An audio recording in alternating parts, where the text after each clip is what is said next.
tumawag sa akin personally si Chief PNP Bato de la Rosa at saka si Senator Bongo mismo na nag-declared kay Mayor Navarro. Ang sabi nila, wag mo nang galawin si Mayor Navarro kasi Para cleared malinaw. yan.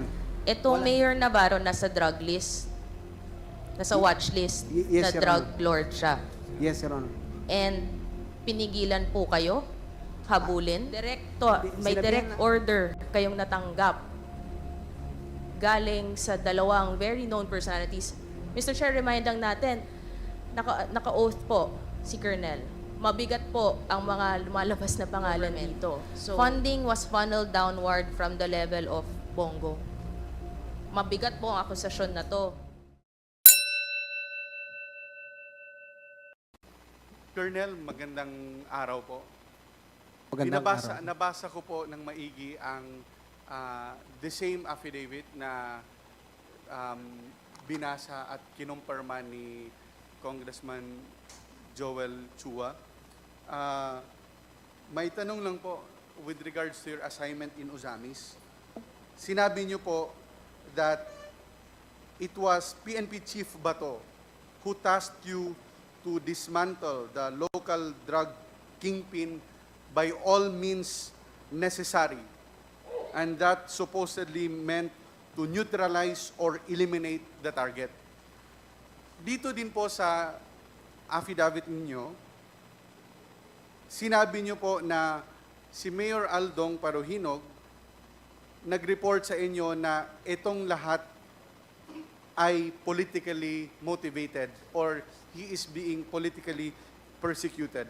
May tunong lang po, aside from PNP Chief Bato, may ibang tao po ba na nag-order sa inyo na i-dismantle yung drug group in Ozami City?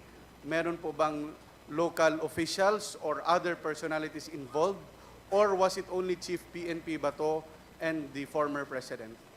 It was only Chief PNP Bato de la Rosa, Your Honor, who gave an order. So wala pong iba. It was Chief PNP Bato. Yes, Your Honors. Sinabi niyo din po na tinawagan kayo ni Chief PNP Bato. The same question with Congressman Chua. Paano niyo po na-confirma na yun si Chief PNP Bato ang tumawag sa inyo? Number one, Your Honors, siya ang tumawag, nag-introduce sa kanyang sarili na siya si Chief PNP Bato at saka nagsabi siya na sa katabi niya, nandito si Mayor Johnny de la Serna na nag-request. At saka right after na mag-usap kami, Your Honor, Mr. Chair, binigay niya yung cellphone niya kay Mayor Johnny de la Serna, in which si Johnny de la Serna, incumbent mayor ng Albuera, ay kaibigan ko. So alam niyo na po yung boses ni Chief PNP Bato. Yes, Your Honors. Colonel, sinabi niyo din po sa paragraph 18, in police language, it included neutralization or elimination of the target. Pwede po ba nating i-expound? Ano po ibig sabihin ng neutralization or elimination? Pwede po natin klaruhin? Ano po ibig sabihin nun? Yun, sinabi ko, Your Honor, Mr. Chair, pag neutralization, it is very common for the officers na isa lang din ang meaning. No? By all means, ikaw na ang bahala ang operatives or ang frontliners or ikaw ang nag-implement ng istasyon or search warrant or warrant of arrest. So does that include, Colonel, na ang pagpatay sa target? Kasali na, Your Honors. So, kumbaga, parang sinasabi niyo po na yung order ni Chief PNP Bato to eliminate ay the same as saying patayin ang target?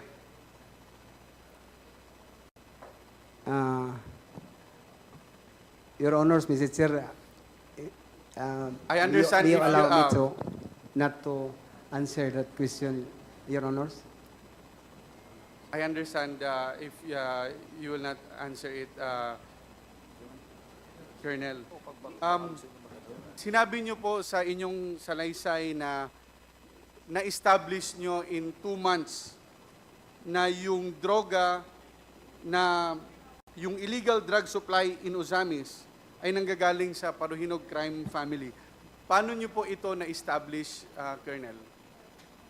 Your Honor, Mr. Chair, been assigned in Uzamis, mid of December. I talked to the siblings, the mayor, the Paruhinog family. To this, after I assume as a chief of police in that city, telling them what really I want to do, I want to have from them, na gusto ko, Your Honor, Mr. Chair, na isurrender nyo na lang lahat para makauwi na ako sa Leyte. But then, sabi nila, politika yon,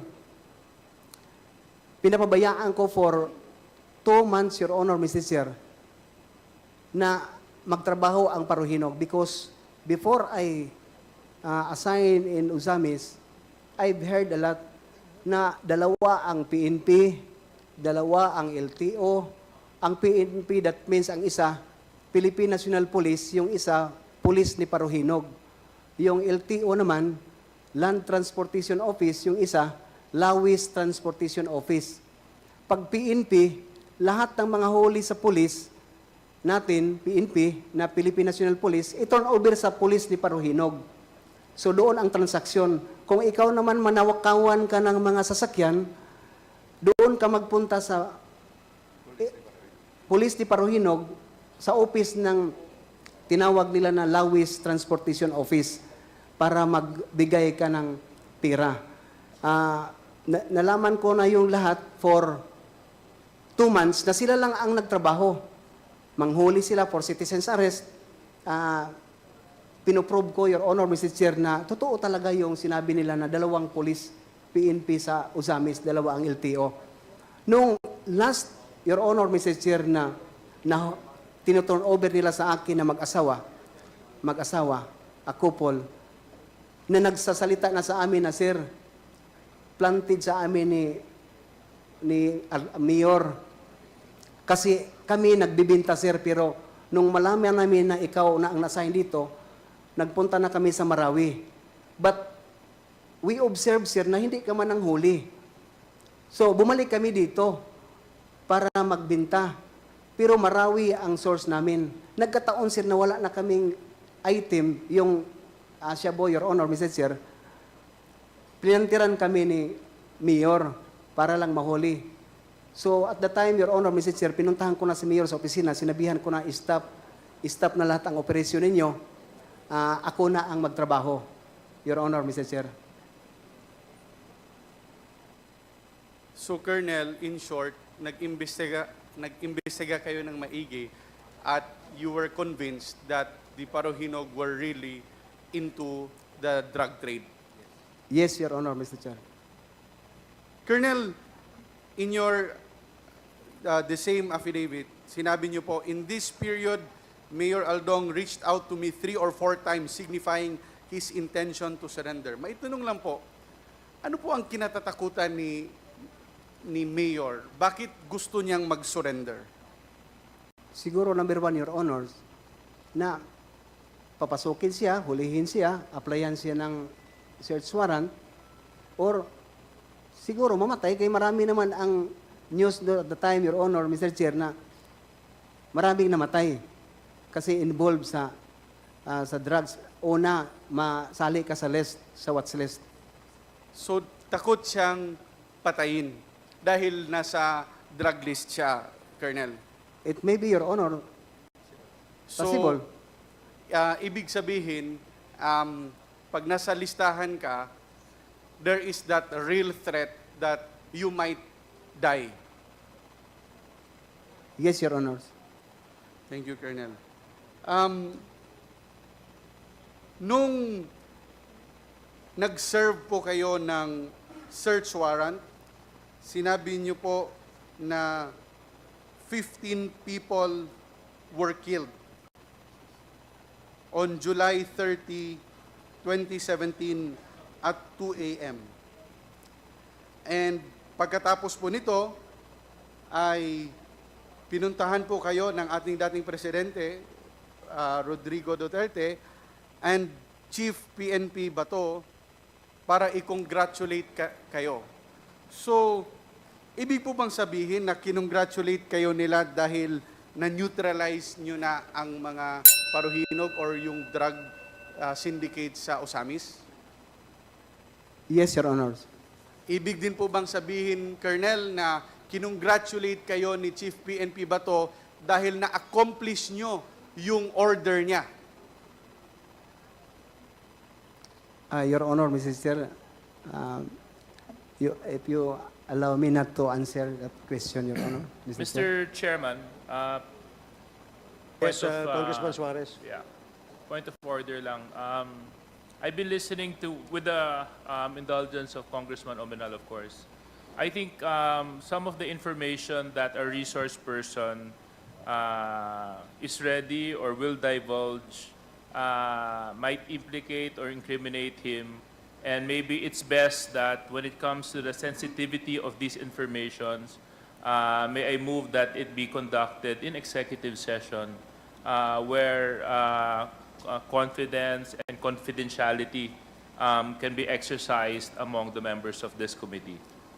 Okay, thank you, Congressman Suarez. Yes, we will, if the witness so requires, to divulge information, sensitive information under an executive session, yes, we will provide, grant him that. But siguro later na, no?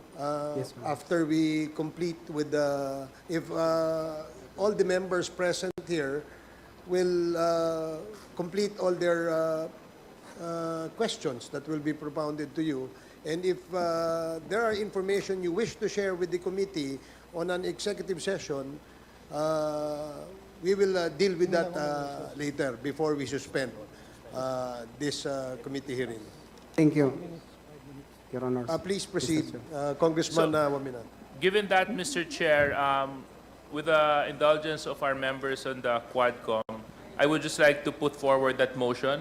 So after we, after all the congressmen have given their opportunities to interpolate, I move that an executive session be conducted with our resource person, Colonel Jove Espinosa. So moved, Mr. Chair. Second, Mr. Chair. Thank you, Congressman Suarez. We will Mr. defer Chairman. the action of the committee on the motion made by DSJJ Suarez. After the members who are listed here as interpellators will be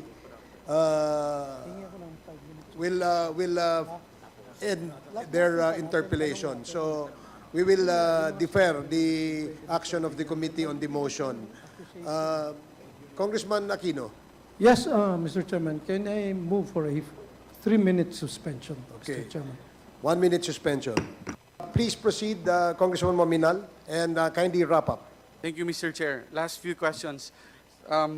Colonel, sinabi niyo po dito sa paragraph 25, page number 5, at this time, I was already morally convinced I had to implement Chief Bato's direct order, which is to eliminate them. In Chief Bato's words, wag tangon sila. Pwede po bang matranslate in English kung ano po yung pagkakaintindi nyo sa sinabi ni Senator, ni then PNP Chief Bato na wag tangon sila? Kasi ako, Bisaya po ako, and Mr. Chairman, can I interject? What's the meaning of wag tangon sila? that is what I'm asking Colonel Jovi Espinido, Mr. Chair. Kung ano po yung pagkakaintindi niya. Our chairman, Chairman Ace is also fluent in Bisaya, no? So pwede po elaborate kung ano po yung pagkakaintindi niyo. It doesn't have to be na yun yung order, pero pag sinabing wag tangon sila, ano po yung pagkakaintindi niyo, Colonel? Your Honor, Mr. Chair, ang magtangon sila parang in translation of English is eliminate, no? Eliminate or neutralize. Magkaisa lang, Your Honor, Mr. Chair. Eliminate and neutralize or wagtangon sila. Thank you, Colonel. Colonel, in the last part of your affidavit with regards to your Ozami's assignment, you mentioned, and even in your opening statement, that after the Ozami's raid, nag-report po kayo, you were summoned by Major General Archie Gamboa. And in that said meeting, sinabihan po kayo that you have links with the Malaysian drug trafficking group. So, ano po ang reaction niyo nito at ano po ang implication for being linked or to be included now in the narco list? Disappointed, Your Honor, Mr. Chair. Nagtrabaho ang isang pulis ng totoo. Nagtrabaho ng maigi to help, to contribute sa Philippine government as a posted war against illegal drugs. Pero ganon ang mapala ba ng isang pulis? So sino man ang mga pulis na courageable, na maggawa namang ng mabuti, ng ganon. Kung ang mapala mo lang, ikaw pala kasali sa drug trafficking. So disappointed, grabe, Your Honor. But I believe always in my God na siya lang ang may alam. Because yun ang kinaugalingan ko. Instead, pinagdasal ko sila.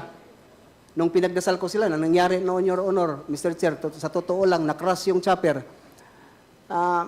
Talagang, hindi naman ako may karma, pero pinapaubaya ko sa Panginoon, Your Honor, Mr. Chair, that in Ecclesiastes chapter 12, verse 14, it says there, whether we do good or bad, and even done in secret, there is a consequence. So that's what really feel about sa marinig ko yung kasali ako sa Malaysian drug trafficking, Your Honor, Mr. Chair.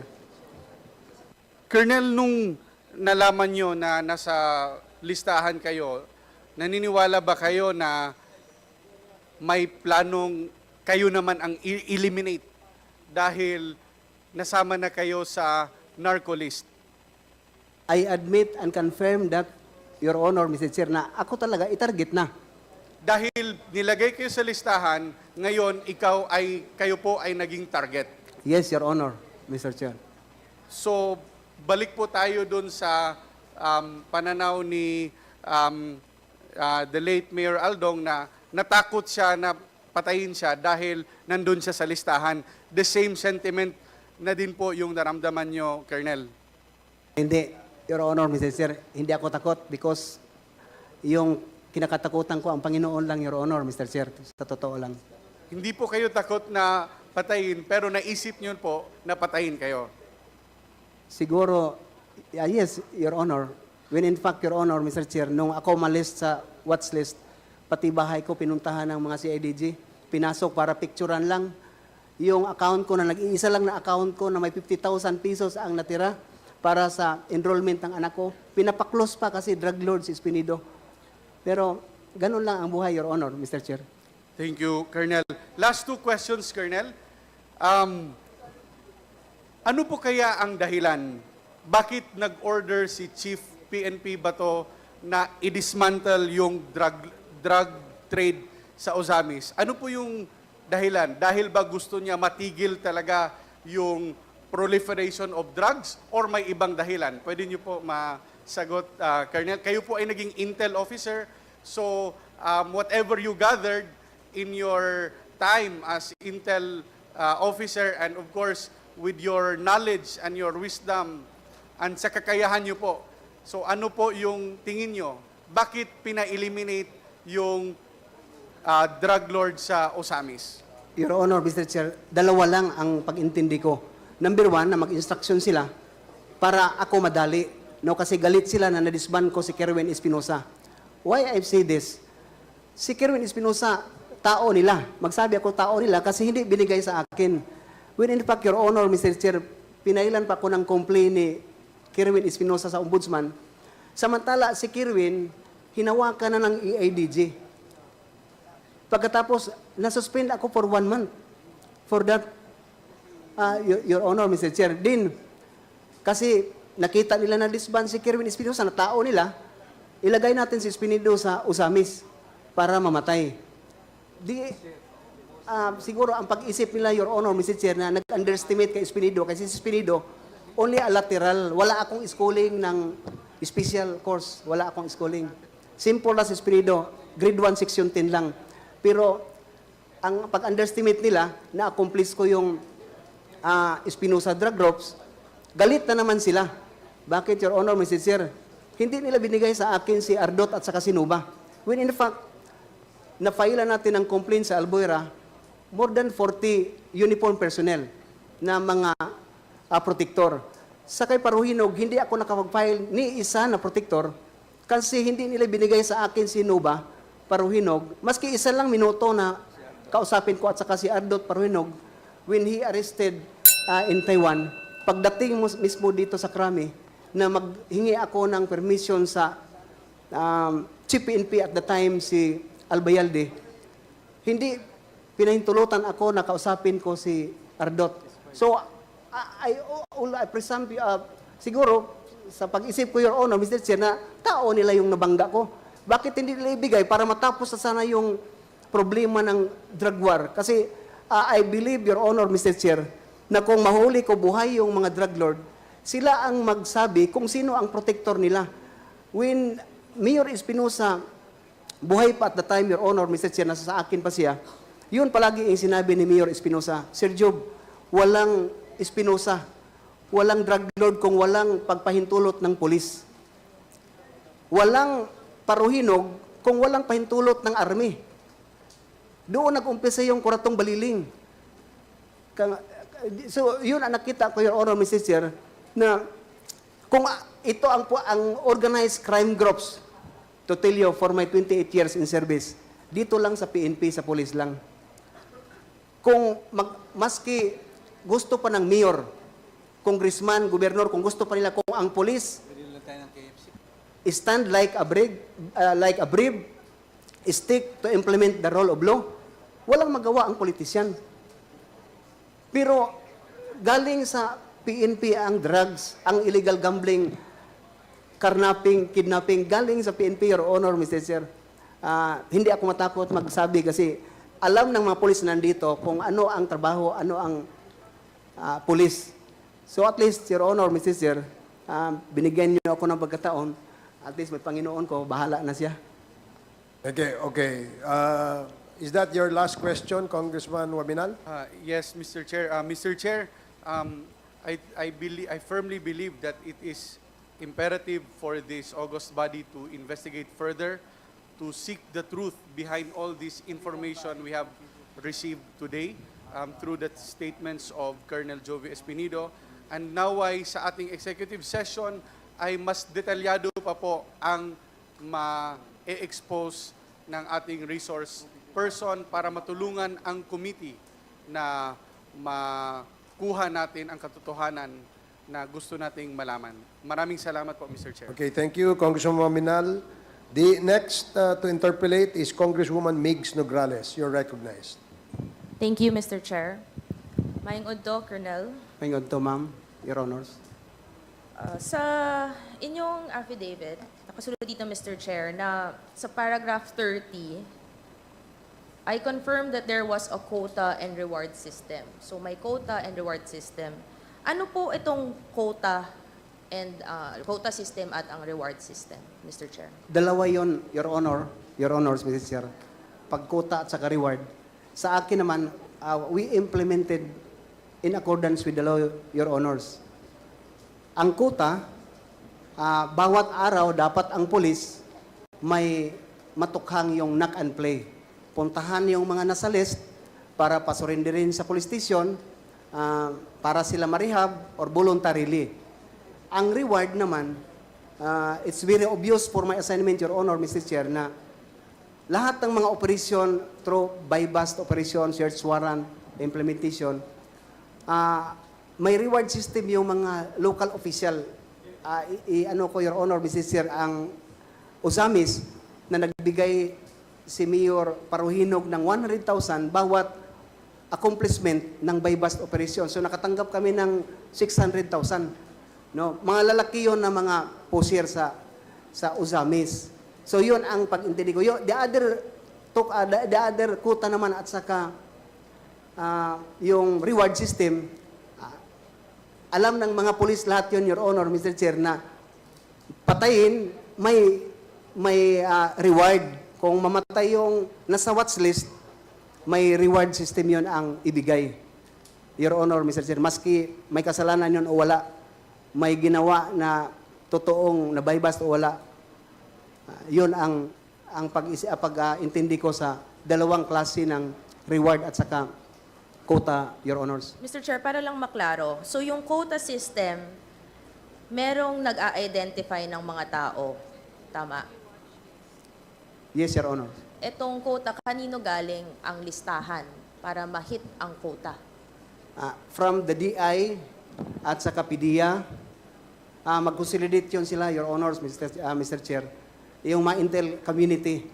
So, bago nila ibigay kay PRRD sa list. So may nag-o-order, nagbibigay ng listahan dito sa inyo at ibibigay po, Mr. Chair, na ito ang mga listahan kailangan nyong i-hit ang quota kada adlaw, kada araw. Paano pag hindi ma-hit ang quota, Mr. Chair? For information, Your Honors, kung saan ako masign, hindi ako nag-rely ng order ng tukang.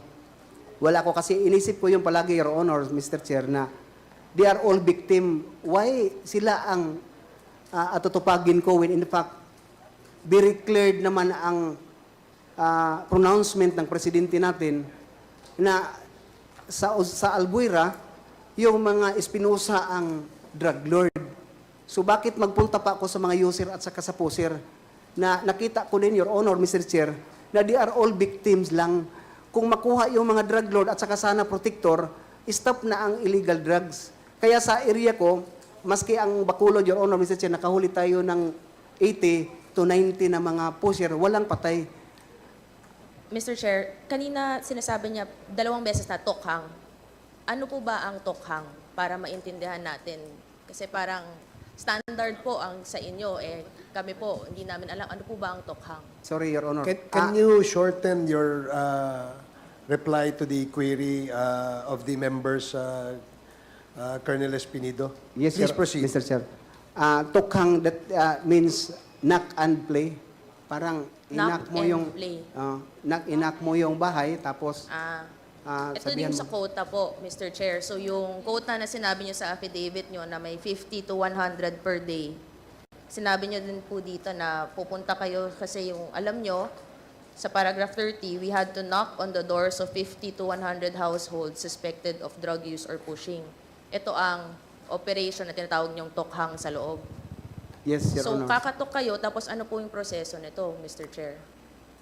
Your Honors, sabihan sila na nasa list kayo, so magpunta kayo sa police station para maklear yung pangalan mo, instructionan ka na going to rehabilitate.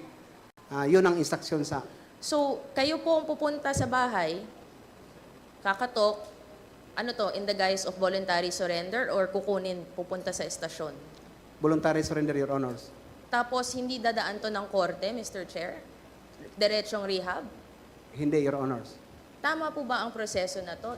Ako kasi, abogado ako, alam ko dapat may due process dito pag may mga nahuhuling ganito. Sa akin, Your Honors, kasi alam nyo naman yung mga junior officer, they are all obedient sa instruction pamtaas. May legal counsel kami, mga pulis, na akala namin yung pagdating sa baba, talagang hinimas na yun na maging legal ang trabaho. But again and again, sinabi ko, sa akin istasyon, hindi ako nag-implement ng tukhang. So, pero standard na to sa iba. Kung hindi sa inyo, alam nyo po, standard to ng alam ng iba na ang operation na to, kakatok, kukunin, rehab, walang dadaan na ibang proseso, kayo ang magde-determine po nito. Yes, Your Honor, standard yan. Na may nag-o-order galing sa higher ups. Yes, Your Honors. And then, itong reward system naman, sinabi po, Mr. Chair, na under an operation, nakukuha ang reward. Right after sa accomplishment, Your Honors. Ano ang accomplishment? Ano ang meaning ng accomplishment? Ano ang goal? Sa akin, sa istasyon, yung nahuli mo, na bypass, din na implement mo yung search warrant, na failan mo ng complaint yung mga suspected person.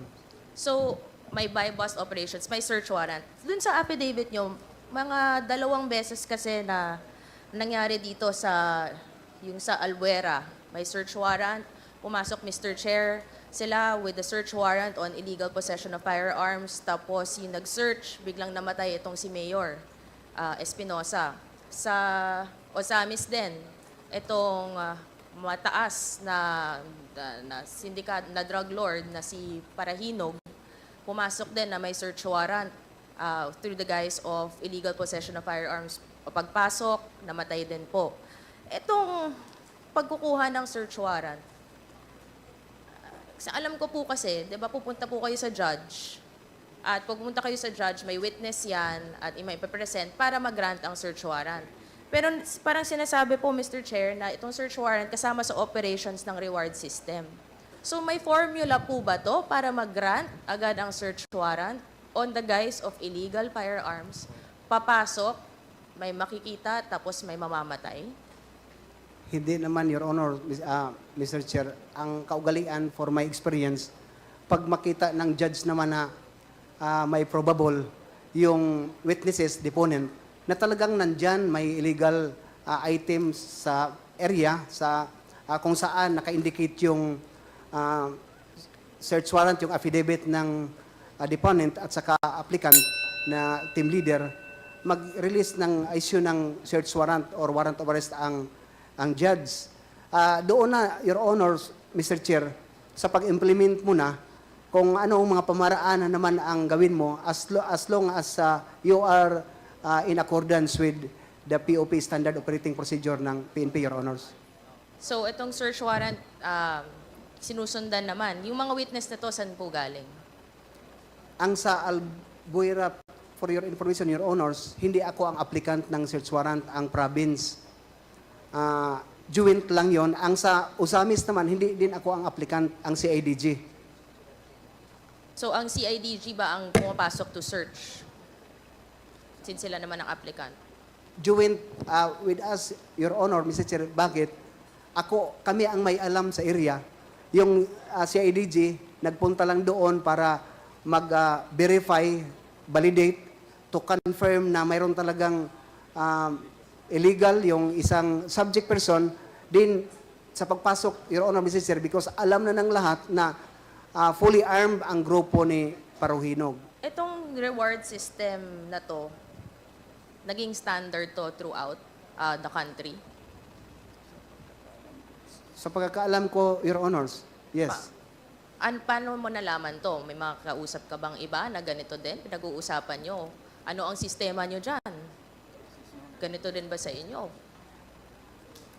Very known naman yun, Your Honors, Very known within... within the PNP. Okay. Standard siya. Hanggang ngayon ba?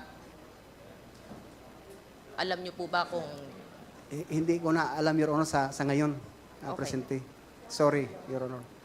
So, dito, no, nakasulat dito sa inyong affidavit, no, na kasama sa reward system na may mga LGUs na nagbibigay ng rewards.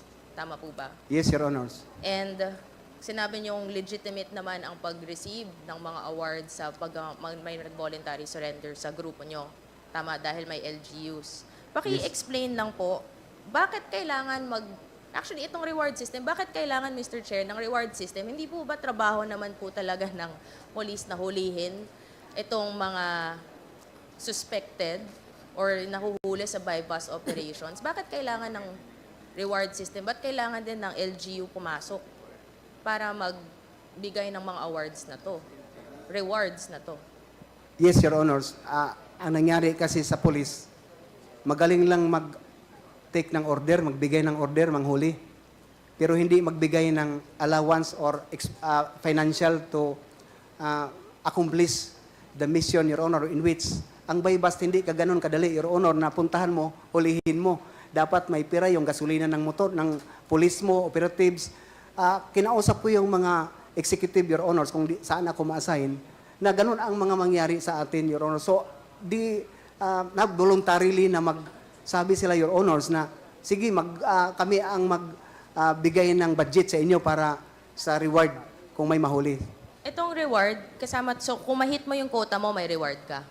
Kung meron kang ma-eliminate, may reward ka. Iba-iba ang levels nito pag makuha mo ang pag may ma-accomplish ka, iba-iba ang reward. Sa akin, Your Honors, manak mo lang, hindi kasali yun sa reward yung mapuntahan mo lang para katukin mo, mag-surrender. Walang reward yan. Anong mangyayari kapag tumanggi ka? Yun na ang mangyari, Your Honors, i-relieve ka. So, ito po ba ang nangyari sa inyo? Dahil sabi nyo po, hindi nyo po ginagawa. Tumanggi ka po ba? Kaya Mr. Chair, nasa derogatory list ka, biglang nasa high-profile drug list ka. Bakit ganon? Siguro, Your Honors, isa yun na dahilan, pero sa akin, pinakadahilan na na-disband ko yung grupo ni Espinosa at saka ni Paruhinog. Etong si Espinosa, no? Dahil sinasabi niyo po, Mr. Chair, na si Espinosa po ang dahilan kung bakit hindi, di ba, nasa derogatory list or tinatarget siya. Sa affidavit niyo, earlier, sinabi niyo na sinabi ni Senator Bato de la Rosa, no? Na ikaw ang inassign niya, tinawagan ka pa po niya para i-disband itong grupo ni Kerwin Espinosa. And then later on sa affidavit nyo naman, sinabi nyo naman na meron kayong mga binild up na kaso against Kerwin Espinosa that later on na dismiss. Yes, Your Honors. So, pwede pa explain na bakit sa una, ito ang orders na binigay sa inyo ng hepe nyo, no? Tapos biglang siya naman din po ang nag-dismiss. Anong nangyari sa gitna? Bakit biglang may protection na tong si Kerwin Espinosa? Yun ang pinagtaka ko una, Your Honors, na kompleto na, na-disband na, yung papa niya, star witness ko na, nakakustody niya sa akin, yung mga witnesses, if I am not mistaken, Your Honor, and I remember, na mga 8, 10 na mga witnesses, na mga right hand talaga ni Kerwin, na nag-execute ng affidavit against sa mga protector. Pero, nakapagtaka naman sa akin, Your Honors, na hindi nila binigay sa akin si Kerwin. Pagkatapos, just to confirm sana sa mga affidavit nila, na totoo yun. And yun ang nangyari, na sa akin naman, na tiningnan ko na hindi na lang tayo mag-umimik, Your Honors. Alam nyo, yung junior officer, hindi ka ganun ka-brave na sagutin yung CPNP. Bakit? So, kumbaga, Mr. Chair, parang may protection, may sistema din ng protection dito, Mr. Chair. Tama po ba, Colonel? Yes, Your Honors. So, may sistema ng reward, may sistema ng quota, may sistema din ng protection dito, Mr. Chair. Sa inyong affidavit, Colonel, nakasulat dito na may funding dito sa pagbibigay ng reward, dito sa sistema ng reward system. Isa sa mga sinabi nyo earlier, sabi nyo galing may LGU na nagbibigay ng reward. May isa po dito nakasulat na sa affidavit nyo sa STL or Small Town Lottery. Paano po nangyayari yon na ang STL ang nagpopondo sa pagbibigay ng reward system na ating na-establish earlier? Nakilala ko, Your Honors, si Mayor David Navarro, Mayor of Clarin, Misamis Occidental. Nung nangyari, Your Honor, na si Mayor Navarro is included in watch list, sa drug watch list ni PRRD. Tumawag sa akin personally si Chief PNP Bato de la Rosa at saka si Senator Bongo mismo na nag-declared kay Mayor Navarro. Ang sabi nila, wag mo nang galawin si Mayor Navarro kasi cleared yan. Wala na yun. Ang sagot ko naman, Your Honors, Sorry, Mr. Chair, iklaro lang natin para malinaw. Itong Mayor Navarro nasa drug list, nasa watch list, Yes, na Your drug Honor. lord siya. yes, Your Honor. And pinigilan po kayo? Habulin? Sinabihan na ako, hindi ko alam bakit sinali ako na hindi ko man area ang Clarin. Sinabihan po kayo na wag niyong galawin. Yes, Your Honors. Itong Mayor Navarro na to na nasa watch list, kasama po ba siya sa mga nag-handle ng mga STL sa area niya? Yes, Your Honors. Kasama yun sa reward system. So, ibig sabihin siya nagpopondo sa reward system kahit na nasa drug list siya, nasa watch list siya. Probably, Your Honors. And may direct order kayong natanggap galing sa dalawang very known personalities. Mr. Chair, remind lang natin, naka-oath po si Colonel. Mabigat po ang mga lumalabas na pangalan dito. So, I would like to remind our resource person na talagang sana totoo po. Ito, lahat ang sinasabi niya dahil under oath po kayo. Yes, Your Sila Honor. mismo ang nagsabi, wag galawin kahit na alam nyo po nasa drug list, nasa watch list. Yes, Your Honors. Dahil po kasama siya sa STL na pumupondo kasama sa reward system. Yes, Your Honors. Pakiulit lang po, sino ang nagsabi sa inyo na wag galawin itong na pumupondo na drug lord sa STL, sa reward system? Sino pong nag-order sa inyo na wag galawin po? Your Honor, Mr. Chair, can I answer that in a executive session, Your Honors? Sige. Meron din po dito sa affidavit nyo na may pumupunto doon kasama dito maliban sa LGU sa STL ang POGO. Paano nyo po alam na pati ang POGO, ang funding po nito, ang source po nito ay ang pumupondo rin sa reward system? Your Honor, Mr. Chair, nalaman ko na lang nung ininstruksyonan si Mayor Navarro na magpunta kay Espinido para para masitol ang problema. So si Mayor Navarro mismo nagsasabi sa akin na magpunta ka man, sir, sa Bacolod. Alam mo na wala nang problema sa mga gastusin kasi lahat ng illegal gambling na natanggap, yun ang gagamitin para sa reward at saka sa illegal drugs na trabahoin ng police. But to tell you, Your Honors, only my police station, hindi lang, ako lang sa lahat ng police station siguro, iwan ko kung mayroon iba, na hindi tumanggap ng STL. Dito po tayo sa POGO. Kasi nakasulat din dito po sa affidavit nyo na ang pumupondo din sa reward system na to ay mga POGO, galing sa POGO. Yun ang narinig ko kay Mayor Navarro, Siya Your mismo Honors. ang nagsabi sa inyo, Mr. Chair, na hindi lang STL, pati ang POGO ang pupondo dito. Yes, sa Your paragraph 40, Mr. Chair, ng kanyang affidavit, nakasulat dito, after these POGOs were able to register with government, funding was funneled downward from the level of Bongo. Mabigat po ang akusasyon na to. Again, Your Honors, Mr. Chair, allow me to answer that in a executive session, Your Honors. If I may, with the indulgence of Congresswoman Nograles, Colonel Espinido, nailagay niyo yan, statement na yan, dito sa inyong affidavit. So, siguro hindi na kailangan ito sabihin sa under an executive session because you have clearly stated in your affidavit in item number 40 yung tanong ni Congresswoman Nograles. So, please refer and answer the query of Congresswoman Nograles. I submit, Your Honor, Mr. Chair. Please proceed, Congresswoman Nograles. So, you confirm po, Colonel, na itong POGO may basbas at may orders na pagpopondo dito sa reward system na galing sa POGO sa pinangalanan nyo po dito sa paragraph 40 na tama po ba? Ito po ang ngayon na senador natin, Senador Bongo. That's the information I received from Mayor Navarro, Your Honors. From Mayor, okay.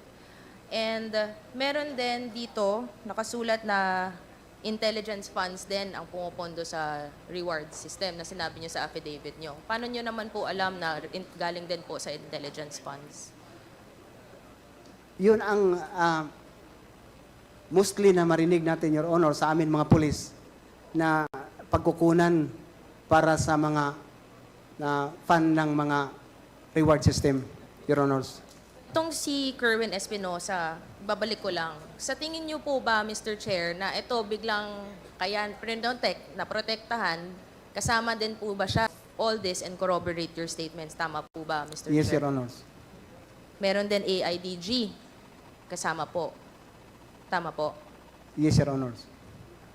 And itong mga LGUs and itong mga POGO entities na na-establish naman po natin ang mukhang galing dito ang pondo ng reward system, ang pumupondo sa reward system.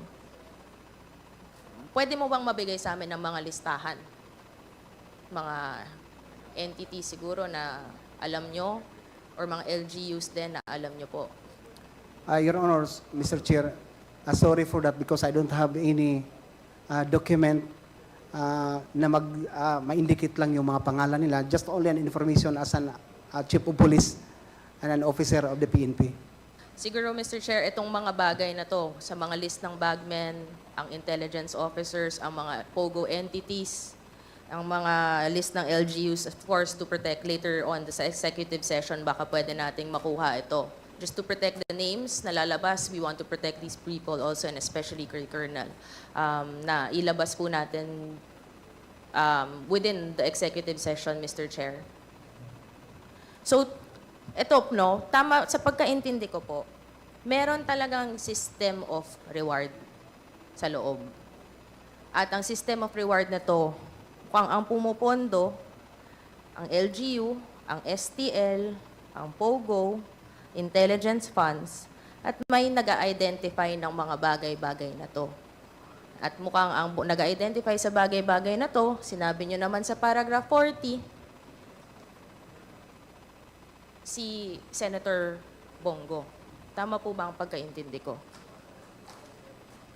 The information that I have, Your Honor, Mr. Chair, sa paragraph 40, that is only the information came from Mayor Navarro. But to link Senator Bongo na siya talaga ang galing sa kanya, I don't have, Your Honor, Mr. Chair. At ang sistema naman ng quota sa pagbibigay ng mga orders, no? Mukhang at mga protection, sistema ng protect, mukhang may pinipili dito. Sino ang biglang magkakaroon ng search warrant at biglang pag-search mamamatay. At may sistema din na pinoprotektahan, parang katulad nitong ni Kerwin Espinosa na una hinahabol, ngayon pinoprotektahan. At may sistema ng quota, malamang galing to sa orders. May nag-order dito. At mukhang pinangalanan nyo naman, dito rin sa affidavit nyo, syempre, galing po to sa taas ang hepe nyo. At mukhang ito ang kanina tinanong ni Congressman Joel, no? Na si Senator Bato. Your Honor, Mr. Chair, to qualify the category sa target, hindi ako makapagsabi, Your Honor, here in this Quad Committee na may pinili lang, no, kung ano-ano, as long as yun lang ang nakikita ko at saka nalaman ko na ganun ang mga pangyayari sa loob ng tukhang. Pero itong lahat, Mr. Chair, confirm lang natin, hindi naman to mangyayari kung walang utos sa mga mas mataas. Yes, Your Honor. At ito ang napangalanan naman natin. At nakasulat po dito sa affidavit nyo. Again, under oath po, Mr. Chair, mabigat po ang mga allegations at mabigat po ang mga personalities. Pero you confirm na itong dalawang personalities na nakasulat sa affidavit nyo ay kasama dito sa buong sistema na ating na-establish po ngayon. That is only I've heard na information from Mayor Navarro, Your Honors. Yun lang po, Mr. Chair.